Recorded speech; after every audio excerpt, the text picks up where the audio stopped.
You set the goal, you make the plan, you chase the vision, and maybe you even get there. But the feeling doesn't last. Almost instantly, the mind moves forward. What's next? Is this all? So you chase again. A better job, a deeper purpose, more clarity, more peace.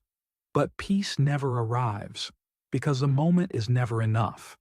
This is the quiet lie of modern life. That fulfillment is just one more step away. But every step you take moves the horizon. You run harder, not because you're closer, but because you never stop. Zen sees this pattern, and it doesn't ask you to run faster. It asks you to stop. Because sometimes the very act of chasing is what keeps you from arriving.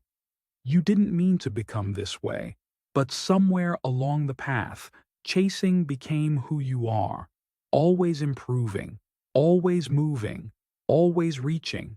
And if you're not, you feel lost, not because something is wrong, but because you don't know how to just be.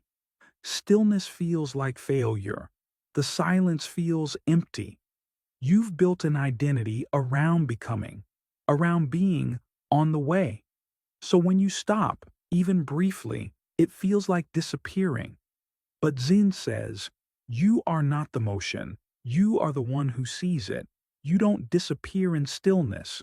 You reappear, not as a role, not as a mission, but as presence. The chase was never who you were.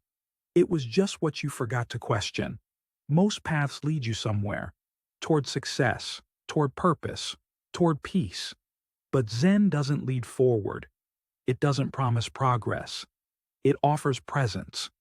When you sit, really sit, not to gain insight, not to become enlightened, but simply to be, something shifts. The chase loses its grip, and what's left isn't a breakthrough, but a kind of quiet recognition that this right here is already enough, not perfect, not final, but whole.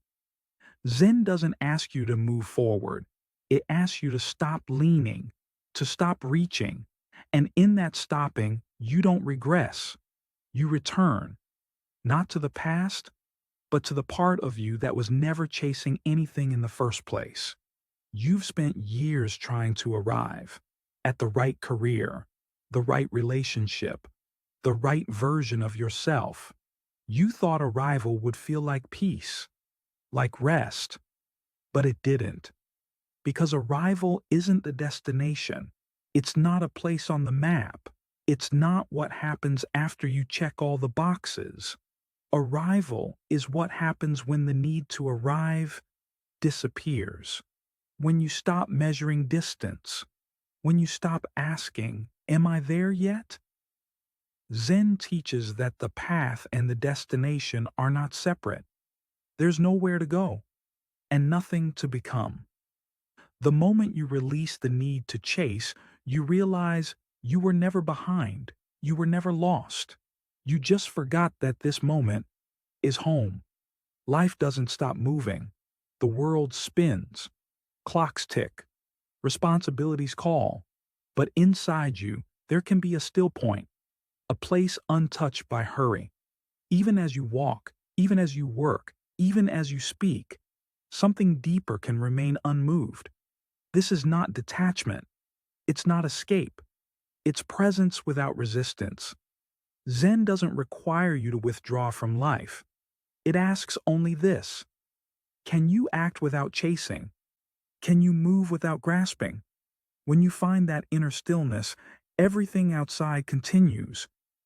But your center holds, no longer driven by lack, no longer pulled by fear, just movement, without momentum, action, without anxiety. The storm still swirls, but you are the eye.